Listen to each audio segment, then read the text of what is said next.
Hey, aloha, y'all. Welcome. Whether you are with me live or by rebroadcast, I'm delighted to be with you in this way that we cross time and space. Daniel Aaron is my name, and this is a product, a new service, a new thing. It's a thing. I'm doing a new thing. And that thing is to share with you from my book, The Art of Spiritual Leadership 40 Laws to Transform Your Life and the World. Now, of course, you could buy the book on Amazon hardcover, soft cover, or you could get it on Audible. I read it. You could get the Kindle version. That's, ridiculously inexpensive, the Kindle version. I really just want people to have the experience of it and get the benefits from it. You can do it in other places besides Amazon as well, all the different places. So the reason for this is because I will give you something a little bit different. One, I'm going to read it for you, and I'm also going to pause at points and tell you a little bit of the maybe behind the scenes or added information. Plus, I'm excited for the other possibility that we have here, which we don't get when you buy the book or are reading or listening to it that way, which is we can interact. So if you've got thoughts or questions or comments, awesome. And again, that can go by, if you're here live, cool. I may not notice right away if I'm, head down in the book, though I will look up sometimes and check in with your questions. Or if you tune in by rebroadcast, then put a comment in and I will come back and take a look at it. So please also let me know what will make this even better for you, because that's what this is really about, is me finding ways to be of better service to you. I have had wonderful comments from the folks who have read the book, especially the ones that have done the exercises in it, and they've gotten a lot of benefit. And I want more people to have that same benefit. So without further ado, so here we go, right? Exactly. Some of the things that you might not know from just reading the book or listening to it. One, the cover, kind of a fun story here. When I got the first copies back of the cover designs from the designers, pro fancy expensive designers, I got them back and I was like, I don't really like these very much. These look like stock photos with, the words putting on. I could have done that. And I was sitting there with my daughter and she kind of looked at me like, well, and I was like, yeah, good point. I guess I need to be a bit more proactive about it. So I sat down, I thought about it, and then I thought of, we could do this, there's kind of a cool metaphor symbol here, which is the earth and our potential, all of ourselves, our lives, our leadership. It's kind of like a hot air balloon. And if it'll go up if we cut the sandbags that weigh us down, which are our limitations, our fears, our doubts. And my daughter said, I could draw that. I said, oh, okay, cool. Well, awesome, do it. So she did, and that's what became this cover. The pro designers eventually cleaned it up a little bit and put it into the right format. So fun component to it that way. And this is, by the way, the beginning of this series. And I will skip over the praise. I am grateful to have some really amazing authors and luminaries say some kind things about this book. We'll skip over that. We'll skip over a little bit my invitation to connect further, though that's in there, and I welcome that. If you have a desire to connect further, you can email me, daniel@danielaaron.com. If I can be of service to you, I would love to. I'd love to meet you. Dedication, we'll skip over that here too, and even skip over the acknowledgments. I won't skip over the aloha in action part. I'll just read that. If the book you're about to read were condensed into a few words, they might be well summarized by these three: aloha in action. Khalil Gibran said, work is love made visible. In that spirit, please know that I'm grateful to you because you are helping support an organization based here on Maui that exemplifies that work beautifully. Aloha in Action, 501c3 nonprofit led by Le Ohua Ryder and Maydeen Iao, is dedicated to restoring dignity and balance for all life. Their mission is to serve love, which they do through assisting people in need on Maui and throughout the world. $1 from the sale of every copy of this book goes to Aloha in Action. If you would like to learn more about Aloha in Action and make your own additional donation, please visit alohainaction.com. All right, now here we go. Whatever you can do or dream you can, begin it. Boldness has genius, magic, and power in it. Begin it now. Johann Wolfgang Goethe. Introduction. You are the solution. You need this book, and the world needs it too, though we start with you. Whether you know yourself to be a leader, or even if you don't yet think of yourself as spiritual, activating your potential to become an extraordinary spiritual leader is the most practical, magical, and valuable step you can take right now. It's the key to manifesting what you want most in your life: meaning, impact, success, abundance, love, and happiness. The problems pressing on humanity at present are extreme. It's a dire and dangerous time that may end in disaster for us humans. Yet, just as we are responsible for creating the messes we're mired in, we're also capable of transforming tragedy into triumph. The only way that will happen, though, is if we, including you, rise to the occasion. That's to say, while you need the actuation of your spiritual leadership potential, the world also needs you to do so. Every human being has a distinct purpose in life, a unique calling that will bring them fulfillment. In Sanskrit, it's known as dharma. Your destiny has been formed by and is inextricably linked with spirit. A power quickens within you when you dedicate yourself to your life's purpose and proceed effectively into it. The dreams closest to your heart become possible. And as you realize them, you become whole, happy, and peaceful in a way that's only possible by awakening this potentiality. Have you sensed a divine and benevolent force beyond the material world? We are human, and we are also infinite. However, when those two aspects of us diverge too significantly, the result is devastating, tearing us apart.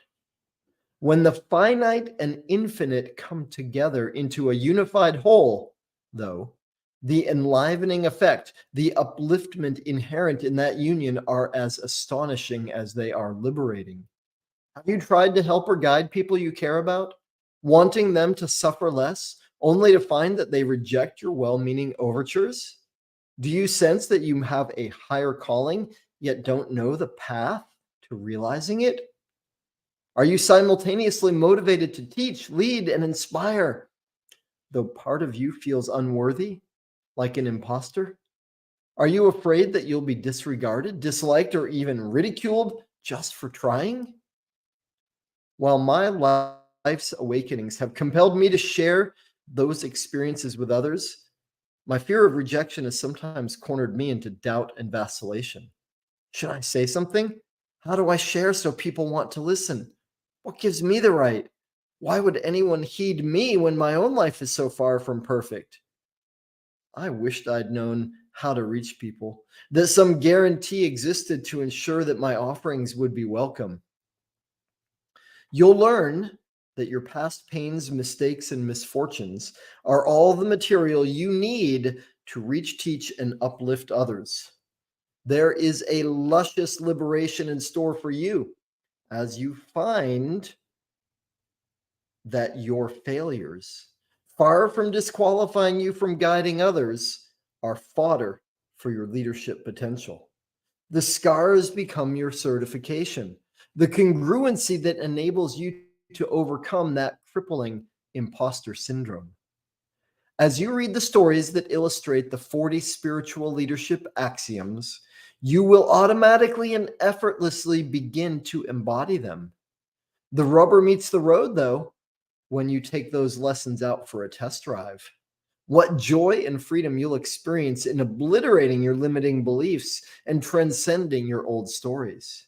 You will generate boundless energy as, guided by love, you retool fears into a fierce focus on your higher calling. While you will incorporate the magic just by simmering in the stories, I'll also encourage you to step out and explore. Please think of me as your coach and confidant. You see, I've struggled mightily to practice the principles laid out in this book. You see, and how I describe how I ran straight into potholes, which means that you can learn from my mistakes. And so your drive can be smoother than mine was. This doesn't mean that living up to your potential will be effortless. And indeed, at times you'll experience discomfort. Yet, we both know you are stronger than you think, and the world is calling out for you to accept your role. As you move forward into spiritual leadership mastery, your reward will be a life of meaning and majesty beyond what you could have imagined. The new field of spiritual leadership. Let's turn our work to defining this burgeoning field of spiritual leadership into an evolving conversation that we create together through your journey in this book and which continues to blossom throughout your life. What qualities, one of the enthralling aspects of our age is the merging of science and spirituality. Quantum physics represents an evolution of our understanding of reality beyond the Newtonian view that prevailed for over 2 centuries. In much the same way, spirituality has emerged from a religiosity and improves upon it, redefining and dramatically upgrading a field formerly fogged by superstition and tinged by fanaticism.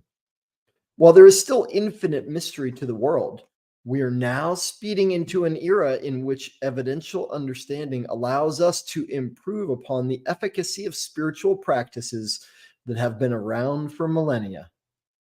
Science and spirituality formerly were worlds apart.